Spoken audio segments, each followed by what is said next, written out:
पुराने जमाने की बात है कि मुल्क फारिस पर एक बादशाह हुकूमत करता था। वो बहुत परेशान रहता था क्योंकि मुल्क में चोरी और डकैती आम हो चुकी थी। बेशुमार कोशिशों के बावजूद भी वो इस बुराई पर काबू नहीं पा रहा था। एक दिन बादशाह शदीद परेशानी के आलम में महल से निकलकर जंगल की तरफ चल पड़ा।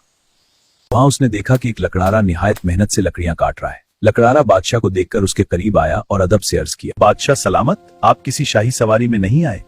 बादशाह ने अपनी परेशानी की वजह बयान की।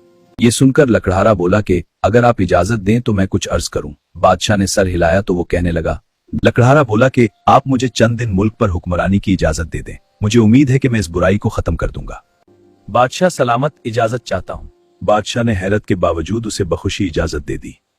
उसने तख्त संभालते ही फौरन हुक्म जारी किया कि अगर मुल्क में किसी भी किस्म की चोरी हुई तो चोर का सर कलम कर दिया जाएगा और जो शख्स इसकी सिफारिश लेकर आएगा उसे भी फांसी दे दी जाएगी। लोगों ने इस हुक्म को संजीदगी से ना लिया। अगले ही दिन एक घर से जेवरात चोरी हो गए। बादशाह ने फौरन हुक्म दिया कि चोर को पकड़ा जाए। अगर तुम चोर को पकड़ने में नाकाम तो तुम्हें उसकी जगह फांसी दे दी जाएगी। कुछ दिनों की कोशिश के बाद सिपाही चोरों को पकड़ने में कामयाब हो गए और उन्हें जेल में डाल दिया गया। जो लकड़हारे बादशाह का बाप था के पास गए और दरखास्त की कि वो माफी की सिफारिश करें। वो कुछ लम्हे खामोश रहा, फिर संजीदगी से सर हिलाकर उनके साथ महल जाने पर राजी हो गया। जब लकड़हारे बादशाह ने अपने बाप को सिफारिशी के तौर पर देखा तो दरबार में आ गया, उन्हें भी जेल में डाल दिया जाए। फिर अपने जारी करदा उसूल के मुताबिक फैसला नाफिज किया गया। मुजरिमों को उनके जुर्म की सजा दे दी गई और जो सिफारिश लेकर आया था उसे भी कानून के मुताबिक अंजाम तक पहुंचाया गया। इस सख्त इकदाम ने पूरे मुल्क को खौफजदा कर दिया। अब कोई शख्स रास्ते में पड़ी हुई चीज को भी हाथ लगाने की हिम्मत न करता। आहिस्ता आहिस्ता मुल्क से चोरियां मुकम्मल तौर पर खत्म हो गईं।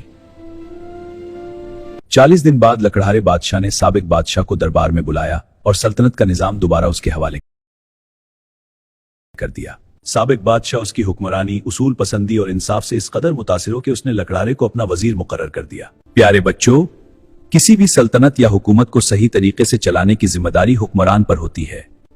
अगर वो अपने उसूलों और कवानीन पर सख्ती से अमल करे। तो कैसी लगी आपको ये वीडियो? अगर आपको ये मेरी वीडियो अच्छी लगी हो तो प्लीज़ मेरे चैनल को लाइक, शेयर एंड सब्सक्राइब लाजमी कीजिएगा।